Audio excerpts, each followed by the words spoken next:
Hey guys, this is Carl Gassa speaking and welcome to Carl Bros, straight from the heart of Essos. To start with, I just want to thank everyone who watched, liked and commented on our last video about the Battle of Oldtown.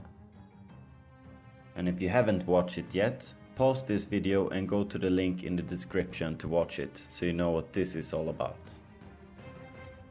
This video will be us summarizing, analyzing and answering a few of the questions we have been sent about the greatest rally in Kingdom 2 history. So, how was this done? Well, firstly, it was all organized in Discord.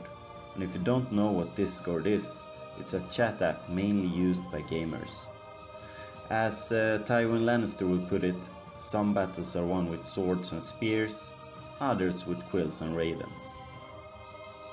Anyway, we saw that player Otoko had taken Oldtown and had some reinforcements from his main account Akira. This was the first time we ever seen him without a shield, so we knew it was now or never. The player Akira has been one of our biggest enemies in the game, and to be able to zero his alternative account and take out some of Akira's troop felt too good to be true. And let's not forget about Oldtown, a great seat of power that actually was stolen from Jaxcal many months ago. This was our prize to claim. We had to get all our big players in Cal online at the same time. Due to us living in Sweden and Australia mainly, it's quite a time difference. We also contacted our allies in Hodor, which also needed to be online at the same time and switched to us for the rallies. We also needed to do this when our victim was probably offline, so we chose a time we thought he was asleep. When all pieces had been set to place, we teleported close to him. One important rule was not to alert him with any scouting, so the first hit was set to strike a bit before the second one. We needed to see the report as quickly as possible and decide to continue or not. And I can tell you that those few minutes were the longest ones in this game up to this date. When we saw the first report, it was clear for all of us to continue.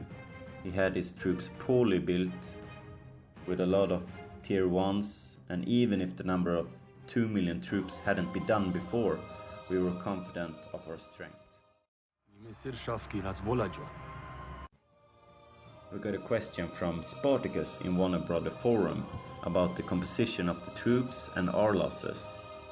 As I said earlier, he had a ton of lower tier troops, and sure, he had 260,000 tier 8s as reinforcements, which surely slowed our attacks down a bit, but with us having tier 9s and one with tier 8s, we quickly lowered his total numbers. If we take a minute and look at our losses, I probably lost the most. 180,000 Blood Riders, which equals 2.5 million power. For some that might sound like much, and sure, they aren't free, but they're quite easy to rebuild if you got the resources and speed ups for them, which I luckily had. I know some of you might wonder when we wouldn't continue after seeing the first report. Well, Mickey and me discussed it, and if we would have seen that we would kill maximum of 25,000, we would probably end it right there and backed off. Luckily for us, we killed 130,000 on the first hit, so you can imagine how we felt when we saw that we would continue if the numbers were, well, over 25,000. The fact is that it was a fairly few losses for us, but the victim in the end has 0 troops left. If you and your allegiance plan to do something similar, remember this if you got doubts. We are still standing, he is not. I'm just gonna end it with thanking all of you guys for the support we got. It really makes us want to provide even more quality content for you guys. Please leave a like and subscribe if you found this interesting.